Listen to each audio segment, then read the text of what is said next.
Channel 2 stepped up to the plate right off the bat. In our first year, back in 1949, we became the first station in the country to broadcast single-A minor league baseball games with the Wdtn Indians. Jack, these last two Dragons wins really haven't looked anything like the first three games of the series. And that's good news for Dragon fans to be And sure. here we are 75 years later broadcasting the single-A Wdtn Dragon games on Wdtn CW. Some things never change. We did eventually get the call up to the big leagues by airing live Cincinnati Reds games beginning in the 1950s.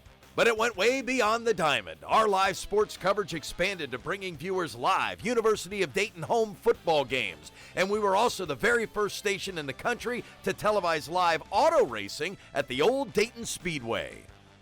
Our landmark sports programming continued by becoming the first station in the world to create a made-for-TV wrestling event complete with all the theatrics. Eat your heart out, WWE. I used to have fun. They used to break my watches and tear my sport coats, but it was sort of a theater thing that we worked out.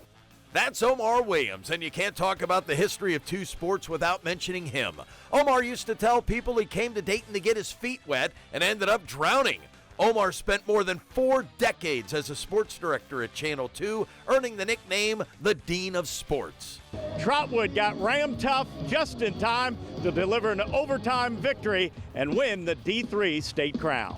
The heart and soul of two sports has always been our high school coverage. Hello, Miami Valley. What's Operation Football? Back in 1986, we began covering high school football with a dedicated Friday night show, and we are still going strong. Bringing you all the highlight scores and more straight from the gridiron.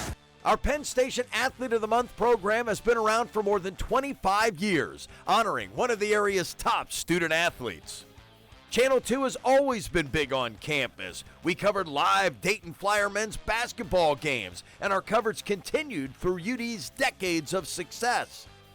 Sadly, we were courtside when the pandemic brought the sports world to a halt. March Madness is now March Sadness. The Atlantic 10 tournament was canceled this afternoon. And when we weren't soaring with the Flyers, we were always ready to rate her up. He gets it ahead to Dixon, and Miles Dixon skies and then does a rim hanger for 2. In addition to Wright State, we've also made the short trip to Columbus. Channel 2 has always been on the sidelines for The Ohio State University, bringing coverage of the Buckeyes' biggest games, wins, and championships. In the NFL, we've covered not 1, not 2, but 3 Bengals Super Bowl appearances. Sadly, they lost all 3. But with Joe Burrow, you should check back on our 80th anniversary special. It's not just the guys we cover. It's UD and Wright State women's basketball and soccer, girls high school hoops, volleyball, and much more. Over the last 7.5 decades, we've gotten you ready for the Olympics with exclusive coverage. From the tee box to the end zone, from the three-point line to home plate, and every inch of court, speck of dirt, and blade of grass in between. Here's to 75 years of sports on WDTN Channel 2.